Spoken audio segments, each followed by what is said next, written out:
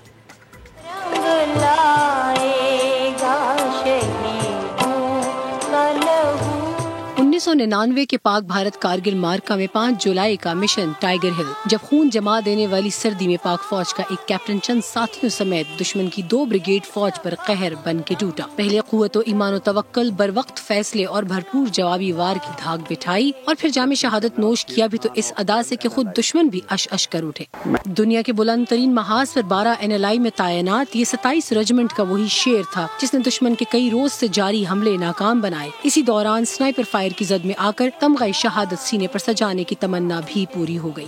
یہ کہتا تھا کہ اس دفعہ میں اگر جاؤں گا تو سری نگر سے ہوتا ہوا دہلی سے ہوتا ہوا واپس آؤں گا. سری نگر سے اس کی لاش دہلی گئی ہے اور دہلی سے اس کی لاش واپس آئی ہے. تو اب محسوس ہوتا ہے کہ ایسے اس کو پہلے سے کچھ علم ہو کہ میں شہید ہونے والا ہوں. قوم کے اس مایا ناز بیٹے کا گاؤں نوا قلعے اب کرنل شیر قلعے کہلاتا ہے, جبکہ 12 ناردرن لائٹ انفینٹری اب حیدران پلٹن کہلاتی ہے. موت وہی جس کا دشمن اعتراف کرے.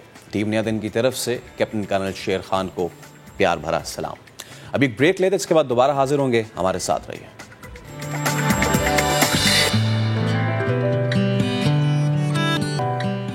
Welcome back. اب سب سے اہم مسئلہ, کراچی میں بادل برس نہیں رہے ہیں, کہیں کہیں ہلکا ہلکا پھوار برسا رہے ہیں. چند علاقوں میں شہریوں نے انجوائے تو کیا ہے. سب سے زیادہ بارش ہوئی سرجانی میں 27 ملی میٹر. نئی کراچی میں برساتی نالہ ابل پڑا, پانی سڑکوں پر آ گیا. پورے شہر میں بادل آخر کب جم کر برسیں گے؟ چیف میٹرولوجسٹ سردار سرفراز صاحب ہمارے ساتھ موجود ہیں, ان سے بات کرتے ہیں. سردار صاحب السلام علیکم, صبح بخیر. اچھا سر, لوگ جو ہے سوشل میڈیا پہ وہ بڑے میمز بھی بناتے ہیں اور بڑے ناراض بھی ہیں کہ یار ہمیں بتاتے ہیں کہ آج بارش ہے, ہم اپنی تمام تر تیاریاں کر کے رکھتے ہیں, بارش ہوتی نہیں ہے. تو سردار صاحب بتائیں کب ہوگی کراچی میں بارش کھلا کے؟ ہاں دیکھیے, یہی شروع سے فورکاسٹ میں یہی کہا گیا تھا کہ کراچی میں 3 سے 5 کے دوران. اب باقی سندھ کے لیے جو اضلاع ہیں ان کے لیے کہا گیا تھا کہ 2 سے 5. ٹھیک ہے, تو کراچی میں 3 کے دن کو تو نہیں ہوئی, لیکن 3 کی رات کو ہلکی بارش ہوئی اور پھر کل تو ہو گئی, ماڈریٹ ہو گئی کہیں کہیں, اور کسی جگہ پہ آئسولیٹڈ جگہوں پہ ہیوی فالز بھی ہوئے. تو اسی طرح کی بارش متوقع ہے, کیونکہ آپ نے دیکھا ہوگا کہ ہم نے ایڈوائزری جو پہلے بہت زیادہ ہیوی بارشوں کی ایشو کی تھی, پھر بعد میں اس کو چینج کیا تھا اس وجہ سے کہ سسٹم 2 حصوں میں سپلٹ اپ ہو گیا تھا. ایک حصہ اس کا عربین سی پر شفٹ ہو گیا تھا اور ایک راجستھان پر رہنے کی وجہ سے اب عربین سی پہ جو سرکولیشن بنی ہوئی ہے وہ ہے موجود ابھی بھی, اور آج بھی امکان ہے, لیکن لائٹ ٹو ماڈریٹ کا ہی ہے. آج بھی ہے, کل بھی ہے, اگلے 2-3 دن ہے. اسی طرح سے سلسلہ یہ شام میں زیادہ اس کے چانسز ہوتے ہیں کہ دن میں بلڈ اپ ہو اور شام میں پھر کہیں لائٹ کہیں ماڈریٹ اور کسی جگہ پہ آئسولیٹڈ ہیوی فالز ہیں. تو آج بھی متوقع ہے, کل بھی ہے, اگلے 2-3 دن ہے یہ سلسلہ. اچھا, اور سردار صاحب یہ جو سپیل ہے یہ تو ختم ہو جائے گا آج, اس کے بعد کوئی اور سپیل ہے جو آنے والے 1 مہینے یا 2 مہینے میں کراچی کا رخ کرے؟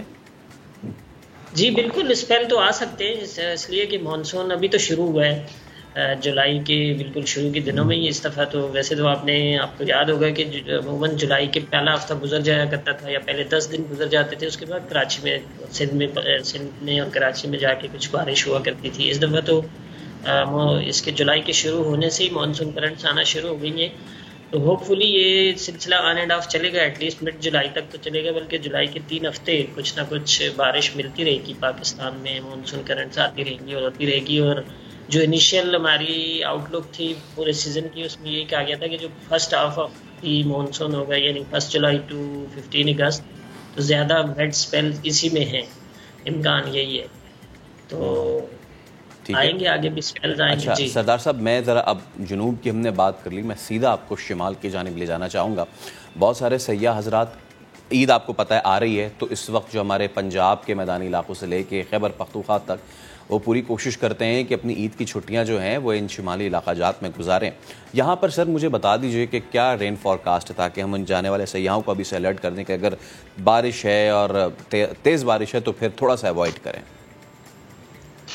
اس میں دیکھیے جو فی الحال تو مانسون کرنٹس جو زیادہ ان کا رخ جنوب کی طرف ہی ہے، یعنی بلوچستان میں اچھی بہت تیز بارشیں ہو رہی ہیں. آپ نے دیکھا جو شمال مشرقی بلوچستان ہے اور جنوبی بلوچستان وہاں تک بھی ہو رہی ہیں، اور وہ اس کی وجہ یہ ہے کہ مانسون ہواؤں کا زیادہ تر رخ ادھر جنوب کی طرف ہے، سندھ اور بلوچستان کی طرف. لیکن 6 تاریخ یا 7 تاریخ آپ کہہ لیں، 7 سے آنورڈ جو ہے پھر مانسون ہوائیں ادھر بھی شمال کی طرف بھی جانا شروع ہو جائیں گی.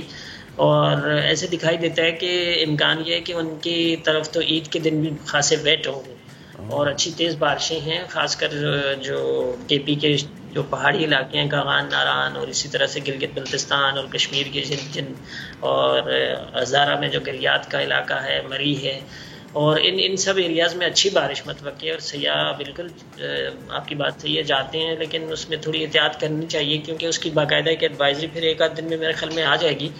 تو کچھ ہیوی سپیلز کے نتیجے میں ظاہر ہے کہ لینڈ سلائڈنگ ہو جاتی ہے، روڈ بلاک ہو جاتے ہیں، اور اس دوران میں یہ احتیاط ضرور کریں. اچھا ویسے سردار صاحب، جتنی یہ سندھ میں یا پھر فار دیٹ سیک اگر اس کو مائکرو کر کے کراچی کی بات کریں، جتنی تھوڑی بارش ہوئی ہے، کیا اتنی ہی ایکسپیکٹڈ تھی یا پھر ایکسپیکٹیشن سے کم ہوئی ہے یہ؟ نہیں، اتنی ایکسپیکٹیشن تھی اس اسپیل سے، جو ایکچولی میں نے آپ کو بتایا نا کہ بائیفرکیٹ ہو گیا سسٹم، 2 حصوں میں سپلٹ ہو گیا تھا. جو ایک پورا لو پریشر ایریا پہلے امکان تھا کہ پورے کا پورا ایز اے ہول سسٹم وہ سندھ کی طرف موو کرے گا راجستھان سے، اور اس کو اریبین سی سے موئسچر ملے گا اور بنگال والی کرنٹس بھی اس میں داخل ہوں گی. تو دونوں کے ملاپ سے پہلے یہ ایکسپیکٹ کر رہے تھے ہم کہ بہت تیز سپیل ہوگا، اسی وجہ سے وہ اربن فلڈنگ والی ایڈوائزری ایشو ہوئی تھی. اس وقت سینیریو اس طرح کا تھا، لیکن بعد میں یہ ہوا کہ سسٹم 2 حصوں میں سپلٹ ہو گیا. تو پھر ظاہر ہے کہ کہیں پہ ہیوی رین تو ہوئی اور کہیں پر لائٹ ٹو ماڈریٹ ہوئی. جیسے آپ تھر پارکر میں 60 ملی میٹر ایک اسٹیشن سے رپورٹ ہوئی، کل میرپور خاص میں 56 ملی میٹر ہو گئی، اور اسی طرح سے سندھ کے کچھ ایریاز میں خاصی تیز بارش ہوئی ہے، لیکن کراچی میں ماڈریٹ ہی رہی. صحیح. اور آخر میں یہ بتا دیجئے کہ کیا عید میں بارش ایکسپیکٹڈ ہے؟ کن کن علاقوں میں بارش ایکسپیکٹڈ ہے؟ دیکھیے عید پہ کوئی کراچی میں کوئی اتنی زیادہ نہیں لگ رہی ہے. اب سچویشن ہم دیکھ رہے ہیں، اگر وہ اس طرح کی اس کو سپورٹ ملتی رہتی ہے تو پھر تو کچھ امکان پہلے زیادہ لگ رہا تھا، لیکن کل شام سے آپ کہہ لیں جو ڈیٹا ہم دیکھ رہے ہیں تو اس کے مطابق اب عید پہ ہوگی تو کچھ نہ کچھ ہوگی، یعنی صبح ہو گئی یا رات میں ہو گئی، لیکن یہ کہ اتنا کوئی اس طرح کا سگنیفیکنٹ سپیل نہیں دکھ رہا. رائٹ. بہت شکریہ سردار سرفراز صاحب ہمارے ساتھ موجود. تو کراچی والوں نے سن لیا ہوگا کہ بھائی جتنی ایکسپیکٹڈ تھی اتنی ہوئی ہے، اور آج بھی اگر جگہ جگہ تھوڑی تھوڑی ہوئی ہے تو پھر اس کو ہی انجوائے کر لیں، زیادہ تیز بارشوں کی توقع نہ رکھیں. ابھی ایک بریک لے رہے، بریک کے بعد حاضر ہوں گے مزید سٹوریز آپ کے ساتھ شیئر کرنے کے لیے. اسٹے ود اس.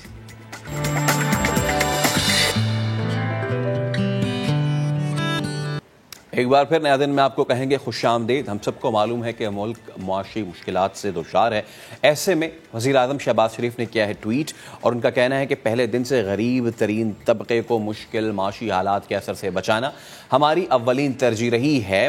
وزیر اعلیٰ پنجاب کا ماہانہ 100 یونٹس تک استعمال کرنے والے خاندانوں کے لیے بجلی کی مفت فراہمی کا اعلان نہایت خوش آئند ہے.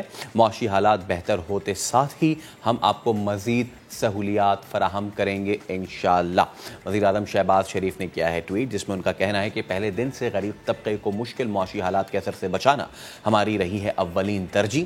وزیر اعلیٰ پنجاب کا ماہانہ 100 یونٹس تک استعمال کرنے والے خاندانوں کے لیے بجلی کا مفت فراہمی کا اعلان نہایت خوش آئند ہے.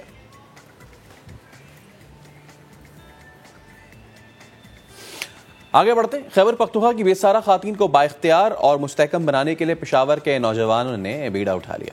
وہ کیسے؟ دیکھیے شہاب الرحمان کی رپورٹ میں.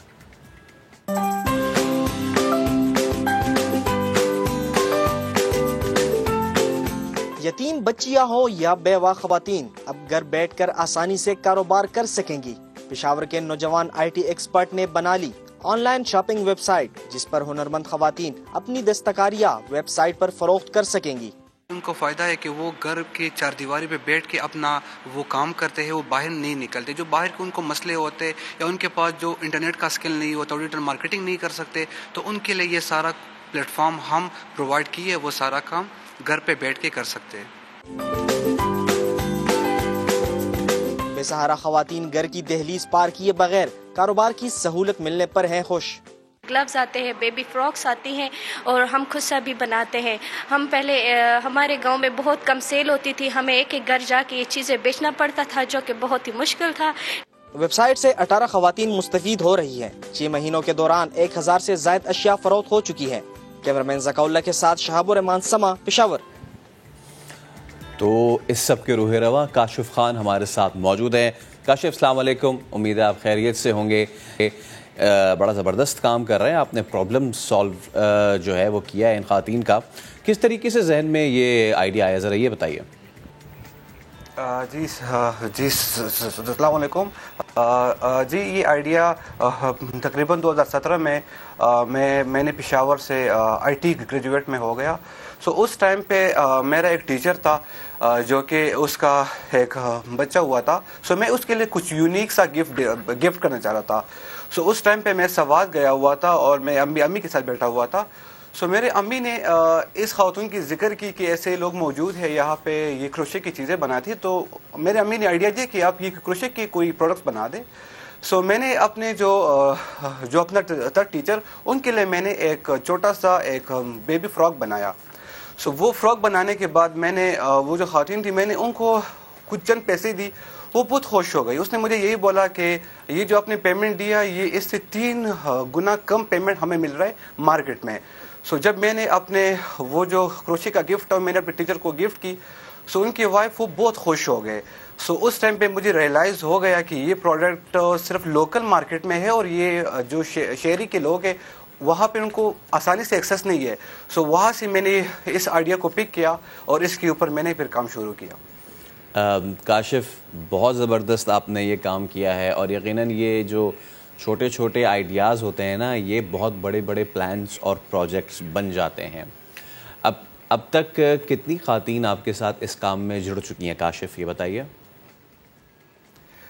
ہمارے ساتھ کرنٹلی 4 میجر جو سٹیز ہیں ان سے ہم خواتین کو ڈھونڈ رہے، لیکن ہمیں مشکلات زیادہ تر پیش آ رہے کیونکہ یہ جو گھر کی خواتین ہوتی ہے ان کے ساتھ ایکسیس کرنا بہت مشکل ہوتا ہے۔ لیکن پھر بھی ہم نے مانسیرا سے، سوات سے، چارسدہ اینڈ پشاور سے ایسے 18 خواتین کو فل ٹائم ہم نے ان کے ساتھ امپلائی کیا ہوا ہے اپنے ساتھ، اور ان سے ہم کچھ بھی پیمنٹ نہیں لے رہے۔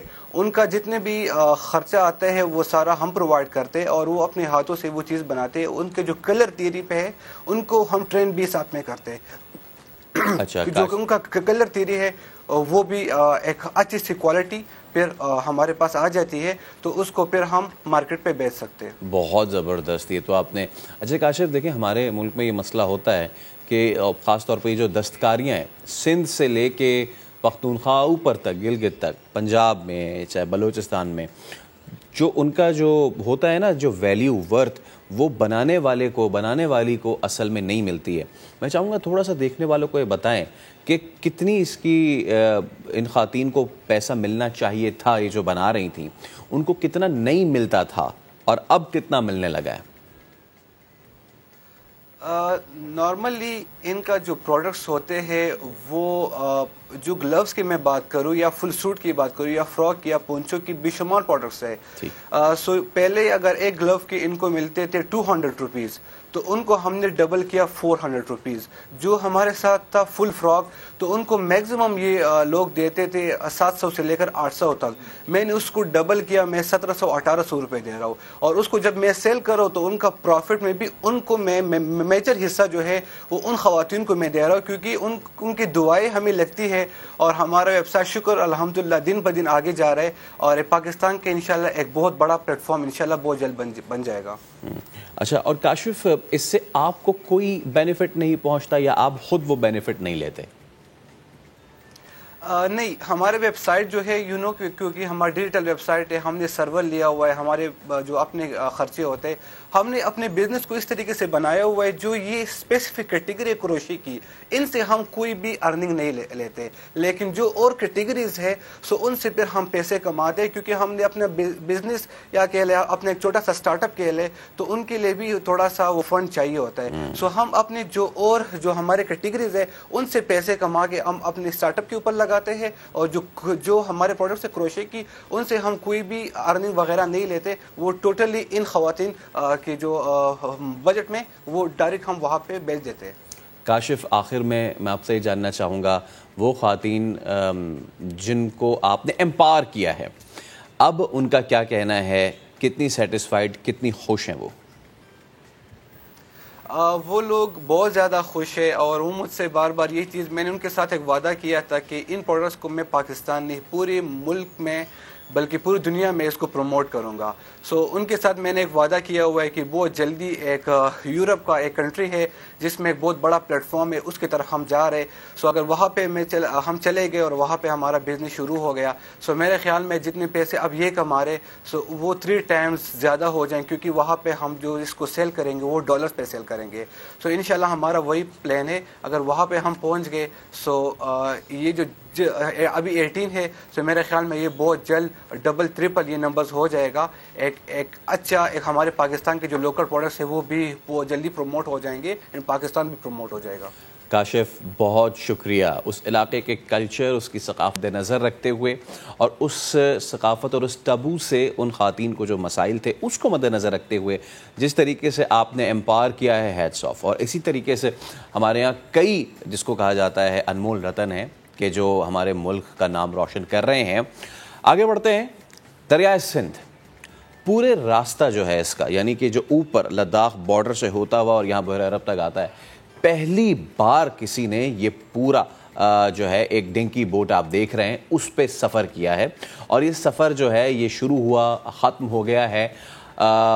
ایڈونچر ٹریول فلم ساز وجاہت ملک, ان کی قیادت میں ٹیم نے پورے سندھو دریا کے 3180 کلومیٹر میں سے 2300 کلومیٹر رافٹنگ کی ہے. اب اس رافٹنگ کا مقصد کیا تھا, اس سے کیا کچھ فائنڈنگز نکل پائی ہیں, ہمارے ساتھ ٹیم لیڈ جو ہیں موجود ہیں وجاہت ملک, ان سے ہم بات کرتے ہیں. وجاہت بھائی السلام علیکم, بہت شکریہ نیا دن سے گفتگو کرنے کے لیے. اور کیا ہی زبردست آپ نے یہ کام کیا. اس سے پہلے کتاب لکھی ہے ایک پوری سندھو دریا کے نام سے, شیر دریا, علی رضا عابدی کی جانب سے پوری لکھی گئی ہے. اور میں یہ سوچتا ہی تھا کہ کوئی جو ہے, آپ کو آواز آ رہی ہے وجاہت صاحب؟ وجاہت صاحب کین یو ہیئر می؟ جب تک اس ایشو کو سالو کرتے ہیں تو جیسا کہ میں آپ کو بتا رہا تھا کہ اس سے پہلے کتاب ضرور لکھی تھی مشہور براڈ کاسٹر علی رضا عابدی صاحب نے, شیر دریا کے نام سے, جس میں پورا احاطہ کیا گیا تھا بارڈر, یعنی کہ جو ہمارا انڈیا پاکستان کا بارڈر لداخ لگتا ہے وہاں سے جو یہ سندھ دریا نکلتا ہے اور اس کے بعد پورے گلگت بلتستان اور پھر پنجاب سے ہوتا ہوا, اور جب یہ یہاں سندھ آتا ہے اور بحر عرب میں جب یہ گرتا ہے تو آپ یہ مناظر بھی دیکھ سکتے ہیں کہ کس طریقے سے یہ پورا سفر کیا گیا ہے. اب اس سفر کے پیچھے مقصد کیا تھا, کیا کیا فائنڈنگز نکل پائے ہیں؟ وجاہت ملک ہمارے ساتھ موجود ہے. وجاہت بھائی السلام علیکم, اب میری آواز آ رہی ہے آپ کو؟ بالکل آواز آ رہی ہے. وعلیکم السلام. تھینک یو سو مچ وجاہت بھائی. میں دیکھنے والوں کو بتا رہا تھا کہ اس پورے سفر پہ کتاب تو تھی, لیکن میں سوچتا تھا کہ کاش کوئی ایسا بندہ ہو جو اس پہ کرے, اور وہ آپ نے کر لیا پورا سفر. تو بتائیں سب سے پہلے تو یہ سفر پورا رہا کیسے, کیوں آپ نے کیا یہ سفر؟ تو کافی لمبا بھی تھا اور اس کے اندر بہت انٹرسٹنگ سٹوریز بھی ہوئی, انسیڈنٹس بھی ہوئے. مطلب میں آپ کو کیا کیا بتاؤں, کیونکہ 45 دن ہم دریا کے اوپر تھے. اور ہم نے یہ سفر کیوں شروع کیا؟ ایک تو ایک بہت بڑا چیلنج تھا کہ کبھی کسی نے LOC سے لے کے نارتھ سے کراچی تک یا ساؤتھ تک انڈس کو ریفٹ نہیں کیا تھا, ٹریورس نہیں کیا تھا. تو the challenge was there. And then ہم یہ بھی چاہتے تھے کہ دیکھیں کہ دریائے سندھ کے اوپر ہو کیا رہا ہے, اس کی صحت کیسی ہے, کیا وہ پلوٹ ہو رہا ہے, کیا وہاں پہ جو ڈیمز بن رہے ہیں اس سے کیا فرق پڑ رہا ہے, اس کے ارد گرد جو لوگ رہتے ہیں, جو ماہی گیر رہتے ہیں, تو ہم اس کو ہر طریقے سے, ہر سائنٹیفک اینگل سے, ہر کلچرل, ہسٹوریکل اینڈ ہر پرسپیکٹو سے دیکھنا چاہتے ہیں. تو شہزاد بھائی کیا فائنڈنگز تھی آپ کی, وجاد بھائی کیا فائنڈنگز تھی آپ کی, اگر آپ مجھے بتائیں. جیسے آپ نے کہا کہ آپ کا جو پرائمری ایک موٹیو تھا وہ تھا اس دریا کی ہیلتھ کو. بہت سارے لوگ نہیں سمجھ پاتے اس ٹرمینالوجی کو, دریا کی ہیلتھ یہ کیا ہوتا ہے. تو میں چاہوں گا کہ آپ یہ بھی بتائیں کہ جب آپ نے بات کی دریا کی ہیلتھ کے, اس سے آپ کی مراد کیا تھی اور آپ نے کیا دیکھا؟ دیکھیں, جب ہم کہتے ہیں کہ we wanted to look at the health of the river, ہم دیکھنا چاہ رہے تھے کہ دیکھیں ہمارے ملک میں انفارچونیٹلی آپ کی جتنی بھی سیوریج لائنز ہوتی ہیں یا انڈسٹریل ویسٹ ہوتا ہے وہ زیادہ تر ندی نالوں اور دریاؤں میں اس کو ڈمپ کیا جاتا ہے, کیونکہ کوئی ویسٹ مینجمنٹ, کوئی سیوریج سسٹمز ہمارے ملک میں ہے نہیں ہے سچ. تو ہم یہ دیکھنا چاہ رہے تھے کہ سب سے پہلے کہ اس دریا کو کتنا گندا کیا جا رہا ہے in terms of how much we are polluting this river. جب دیکھیں آپ گند, سیوریج اور انڈسٹریل ایفلوئنٹس ڈالیں گے دریا میں تو ظاہر ہے اس کی صحت متاثر ہوگی, اس کے اندر مچھلیاں بھی مریں گی, اس کا پانی گندا ہو جائے گا. وہی پانی پھر ہم آپ کے جو سارا اریگیشن سسٹم ہے, آپ کی جو فصلیں ہیں, آپ کے جو سارے کھیت کھلیان کو انڈسٹری اریگیٹ کرتا ہے. تو اب سوچیں کہ وہی جو پانی ہے جو ہماری لائف لائن ہے, وہی ہمیں اس ملک میں کھانا دیتا ہے, غذا دیتا ہے. تو اگر آپ اس کو گندا کر دیں گے تو اس کی تو صحت خراب ہو جائے گی. اگر اس کی صحت خراب ہوگی اور ایونچولی وہ مر گیا تو ہماری جو سویلائزیشن ہے اور ہم لوگ بھی ہیں, خدا نہ خواستہ ہم بھی نہ مر جائیں. بالکل وجاد صاحب آپ صحیح بات کر رہے ہیں. اور یہ جو آپ نے بات کی نا کہ زندگی ڈسٹرب ہوتی ہے, تو شہری علاقوں میں تو زندگی کی ڈسٹربنس تھوڑے عرصے بعد پہنچتی ہے. سب سے زیادہ جو افیکٹ ہوتے ہیں وہ ان ڈیلٹاز کے قریب رہنے والے لوگ ہوتے ہیں, جیسا کہ آپ نے خود کہا ماہی گیر ہوتے ہیں. آپ نے شمال سے لے کے جنوب تک سفر کیا, جہاں جہاں یہ ماہی گیر آبادی ہے کہاں کہاں, ایک تو یہ بھی بتائیے گا دیکھنے والوں کو, اور پہلے کے زمانے میں اب کن مشکلات کا سامنا کر رہے ہیں یہ کمیونٹی؟ یار ہمارے جو ماہی گیر ہیں بیچارے, ان کی تو بہت ہی بری حالت ہے. آپ کے جو یہ فشر فوکس ہیں, کچھ تو obviously دریا کے کناروں پہ رہتے ہیں, لیکن کچھ ایکچولی بوٹس کے اندر بھی رہتے ہیں. تو آپ سمجھیں کہ جو ہمیں پہلی فشر کمیونٹیز, فشر فوک کمیونٹیز نظر آنا شروع ہوئی وہ چشمہ کے بعد شروع ہو جاتے ہیں. تو چشمہ بیراج سے لے کے تو آپ کے ڈیلٹا تک جو ہیں وہ یہ ماہی گیر یا موہاناز جن کو کہتے ہیں, دا بوٹ پیپل, وہ نظر آتے ہیں. اور منچر لیک میں بھی وہ نظر آتے ہیں. تو ہمیں جو یہ سمجھ آئی کہ بیکاز دریا پولوٹ ہو رہا ہے تو مچھلی کی تعداد بہت کم ہو رہی ہے. مچھلی کی تعداد کم ہو رہی ہے تو ان بیچاروں کو اپنی آمدن میں وہ چیز نہیں ملتی جو پہلے ملتی تھی, جب مچھلی بہت زیادہ تھی. اور پانی کی گندے ہونے کی وجہ سے اور پانی کے کم ہونے کی وجہ سے ان کو یہ بھی مسائل ہیں کہ ان کو دریا میں زیادہ موو کرنا پڑ رہا ہے. تو ابھی آپ سوچیں کہ موہاناز used to be mostly concentrated in the Sindh area. اب وہ سندھ کے ساتھ, دریائے سندھ کے ساتھ ٹریول کرتے کرتے اوپر آتے جا رہے ہیں, کیونکہ جہاں پہ ان کو زیادہ پانی ملے گا, جہاں پہ زیادہ اچھی مچھلی ملے گی تو obviously وہیں پہ جا کے فشنگ کریں گے. ایبسلیوٹلی. اچھا وجاد, میں اپنی اس کنورسیشن میں آپ کی ٹیم کے ایک اور بہت اچھی پارٹ عافیہ سلام کو بھی انوائٹ کروں گا, ان کو ویلکم کروں گا. عافیہ السلام علیکم, thank you so much for joining in. اور عافیہ کا نام ہے بڑا جب بھی ہم بات کرتے ہیں انوائرمنٹ کے حوالے سے, اس کے پروٹیکشن کے حوالے سے. عافیہ یہ بڑا زبردست ایکسپیڈیشن رہی ہے. وجاد سے میں یہی پوچھ رہا تھا کہ انہوں نے کیا کچھ فائنڈ آؤٹ کیا, اور ان کا جو پوائنٹ تھا وہ یہی تھا کہ جی ان ٹریٹڈ جو ویسٹ ہے وہ جب دریا میں ڈالا جائے گا تو کیا ہی ٹھیک رہے گا دریا. کیا کر رہے ہیں ہم اس کو ٹریٹ کرنے کے لیے؟ کچھ کر بھی رہے ہیں ہم یا نہیں کر رہے ہیں؟ دیکھیے باتیں تو کر رہے ہیں, اس میں تو کوئی شک نہیں ہے. ابھی اس وقت ہمارے پاس ایک پہلی مرتبہ پراپر ایک پالیسی آئی ہے جو کہ اسی ہفتے اناؤنس ہوئی ہے ہیزارڈس ویسٹ کے حوالے سے. لیکن اس کے ساتھ ہی ہم نے یہ بھی دیکھا کہ یہ بھی بتایا گیا کہ ہم تو امپورٹ کرتے ہیں, باہر کے دوسرے ممالک جو ہیں وہ ویسٹ ہمارا یہاں بھیجتے ہیں. لیکن اس سے قطع نظر آپ ویسٹ دیکھیے, مختلف قسم کا ویسٹ ہے اور مختلف قسم کے پولیوٹنٹس ہیں جو کہ ہمارے دریا کے اندر ڈالے جا رہے ہیں. اور یہ واحد دریا نہیں ہے, یہ آپ کو تمام واٹر باڈیز میں نظر آتا ہے. دریائے سندھ کے سفر کے دوران ہمیں نظر آیا کہ کس طرح ہر شہر, کوئی بڑا شہر ہو یا چھوٹا شہر ہو, جیسے ہم اگر دیکھیں کہ ہم نے جہاں جہانگیرہ سے ڈالا وہ بے شک دریائے کابل ہے، لیکن ہم دریائے سندھ تک پہنچنا چاہ رہے تھے، تو اس میں ہم نے دونوں اطراف دیکھا کہ اٹک کی طرف بھی اور سامنے اس کے تمام شہروں کا میونسپل ویسٹ جو ہے اس میں آ رہا ہے. نیچے جیسے ہم آتے گئے، سکھر بہت بڑا شہر ہے، اس کے سامنے روڑی ہے، ان کے تمام ڈرینز اس کے اندر جا رہے ہیں. تو یہ تو وہ ایسی واضح چیزیں تھیں جو کہ چھپائی نہیں چھپ سکتی تھیں. وہ آپ اس میں سے گزر رہے ہیں دریا میں سے، تو آپ کو سامنے نظر آ رہا ہے کہ اس کے اندر یہ ویسٹ ڈالا جا رہا ہے. اور یہ ویسٹ ڈالنے کا جو ایک سلسلہ ہے یا ایک عادت ہے، یہ آپ دیکھیے کہ جب ہم اور نیچے آتے ہیں اور کراچی جیسے بڑے شہر میں آتے ہیں، تو بے شک دریائے سندھ نہیں ہے، لیکن دریائے سندھ سے جڑا ہوا شہر ہے، کیونکہ کراچی کو پانی دریائے سندھ سے ملتا ہے. لیکن کراچی سے جو بھی ویسٹ ہے وہ کہاں جاتا ہے؟ وہ سمندر میں جاتا ہے، جو کہ دوسری وہ واٹر باڈی ہے جس پہ ہمارا دار و مدار.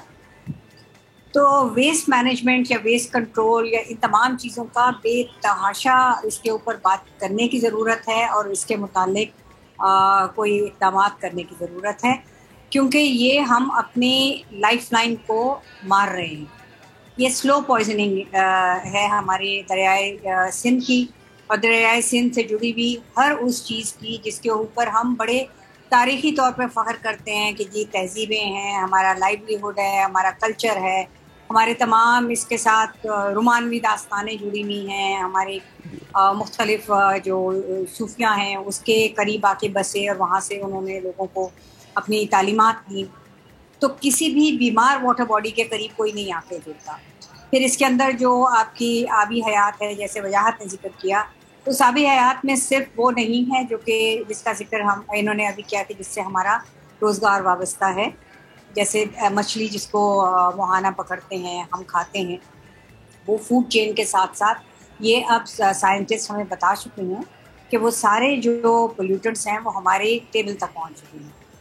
لیکن اس کے علاوہ دریائے سندھ جو ہے وہ انڈس بلائنڈ ڈولفن کا گھر ہے، اور اس کی جو تعداد ہے اس کا دار و مدار بھی اس دریا کی صحت پہ ہے. اور یہ ایک جڑواں انڈیکیٹر ہوتا ہے کہ جہاں آپ کو دریائے سندھ کے اندر زیادہ انڈس ڈولفن نظر آتی ہے، تو آپ کو پتہ ہے کہ وہ جگہ جو ہے وہ ایک ہیلدی ایکو سسٹم ہے. اور جہاں تعداد کم ہو رہی ہے، آپ کو پتہ ہے کہ وہاں ہم دریا کے ساتھ کوئی اتنی بڑی زیادتی بالکل عافیہ، اور آپ نے بہت اس کو ایپلی پٹ کیا ہے. ایبسلیوٹلی. اچھا، آخر میں وجاہت صاحب آپ سے پوچھنا چاہوں گا کہ ابھی ظاہر سی بات ہے بڑی 50-55 دن کی آپ کی ایکسپیڈیشن تھی، please correct me if I am wrong. Next کیا آپ کا کرنا ہے؟ آپ نے نیکسٹ کوئی ایکسپیڈیشن اگر پلان اور اگر کر رہے ہیں تو مجھے ابھی سے بتا دیں، سو دیٹ میں ابھی سے کچھ پلان کر لوں ساتھ کی. نہیں، یہ 45 دنوں کی ایکسپیڈیشن تھی، اور ہم نے تقریباً سارے دریا پہ تو نہیں ٹریول کیا، کیونکہ کچھ سیکشن سے جو ہمیں چھوڑنے پڑے. تو ابھی تو یہ پلان ہے کہ کچھ سندھ کے اندر سیکشن سے جو ہمیں سیکورٹی کی وجہ سے ہم نے اوائڈ کیا ان کو، اور نارتھ میں کچھ ایسے گارجز تھے جہاں پہ بہت زیادہ وائلڈ ہوتا ہے، جس طرح کے رومدو گارجز کو ہم نے اسکپ کیا. تو ایک تو یہ ہے کہ پہلے واپس جا کے ان سیکشنز کو دوبارہ کے لیے، بیکاز وہ ہماری کیپیبلٹی سے بہت باہر ہے. لیکن یہ کہ سندھ میں کچھ ایسی جگہیں ہیں جو ہم نے اسکپ کی، ان کو جا کے دوبارہ اسٹڈی کرنا ہے. اور ایکسپیڈیشن جو اگلا ہے وہ ابھی تو ایز سچ کوئی پلان میں نے نہیں کیا، لیکن ابھی میں چاہ رہا ہوں کہ جتنا ہم نے یہ دریائے سندھ کے اوپر لرننگ ایکسپیرینس ہوا ہے میرا اور میری ٹیم کا، ہم اس کے اوپر ہی بلڈ کریں. ہم مختلف سرکاری اداروں سے بات چیت کریں، ڈیولپمنٹ سیکٹر سے بات کریں، تاکہ کسی طریقے سے سندھ کی صحت کو بہتر کیا جائے. تو اس کے سلسلے میں ہم جو چاہ رہے ہیں کہ ہم سیمینارز کریں یونیورسٹیز میں جا کے، اسکولوں میں جا کے. ہم نے دریا کو اون کرنا ہے، اور جب ہم اسی وقت اون کریں گے جب ہمیں دریا کے بارے میں پتہ ہوگا. مسئلہ یہ ہے کہ ہم لوگ جو ہے دریائے سندھ اور باقی دریاؤں کے بارے میں زیادہ جانتے نہیں ہیں، اور یہی ہمیں انفارمیشن. بالکل وجاہت صاحب، بہت شکریہ آپ کا، بہت شکریہ، تھینک یو سو مچ. اور یہی وہ انفارمیشن ہے جو ہمیں اپنے لوگوں تک پاس آن کرنی ہے کہ ہمیں اپنے دریاؤں کو محفوظ کرنا ہے. ابھی ایک بریک لینا، بریک کے اس بار حاضر ہوں گے، ہمارے ساتھ رہیے.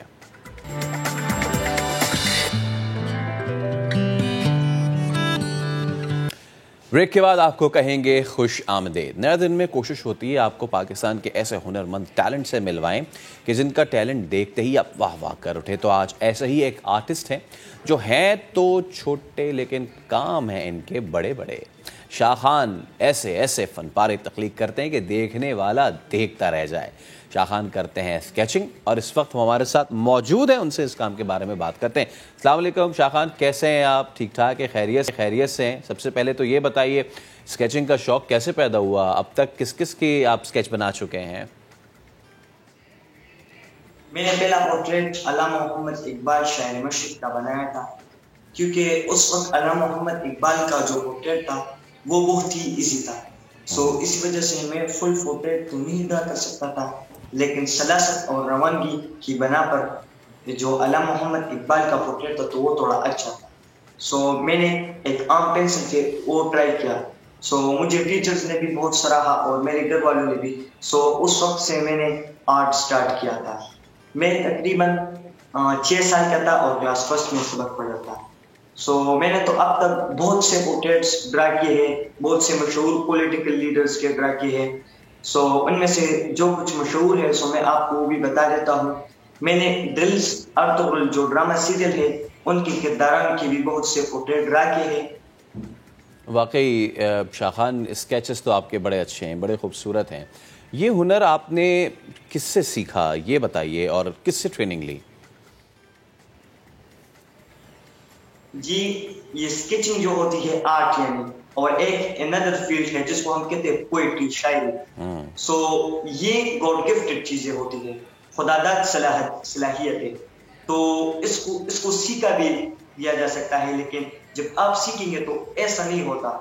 یہ جو اسکیچنگ ہے اور آرٹ، یہ خدا داد صلاحیت ہے مجھ میں، یعنی کہ میرا کوئی ٹیچر نہیں ہے، بس خالی میں صرف پریکٹس کرتا تھا، اور میرے دل میں خود یہ تلاط خیالات ہوتا تھا کہ مجھے یہ پورٹریٹ کس طرح بنوانا ہے، پریکٹس کے ذریعے سے میں اس حد تک آیا۔ اچھا شاہ خان، یہ بتائیے کہ ایک اسکیچ کو تیار کرنے میں کتنا وقت لگتا ہے آپ کو؟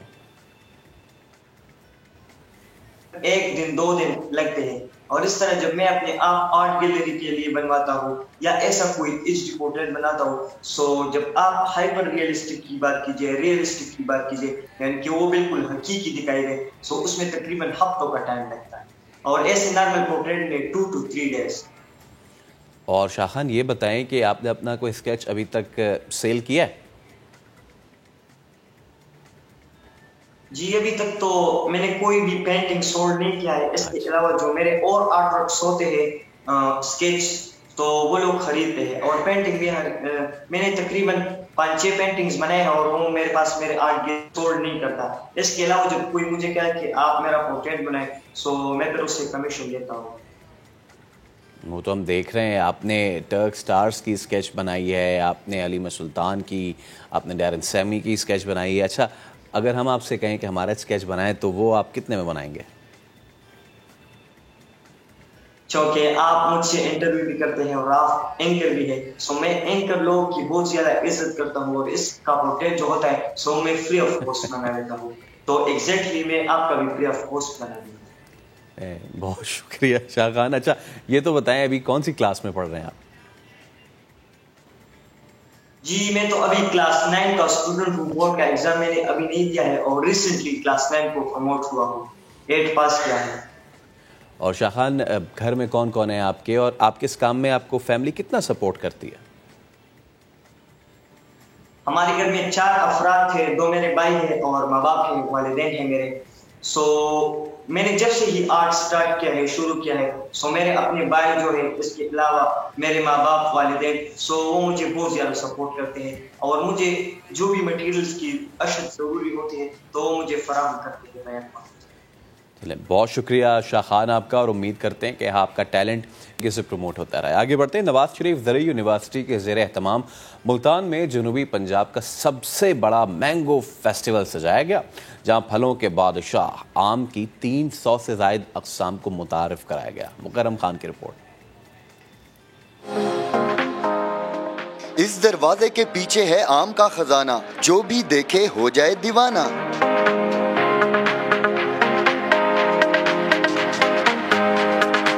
نواز شریف زرعی یونیورسٹی کے زیر اہتمام ڈی ایچ اے ملتان میں مینگو فیسٹیول کا انعقاد ہوا تو شہریوں کی بڑی تعداد امڑ آئی۔ 50 گروورز ہیں جو اپنا جو آم لے کے آئے ہوئے ہیں، انہوں نے سٹال لگائے ہوئے ہیں۔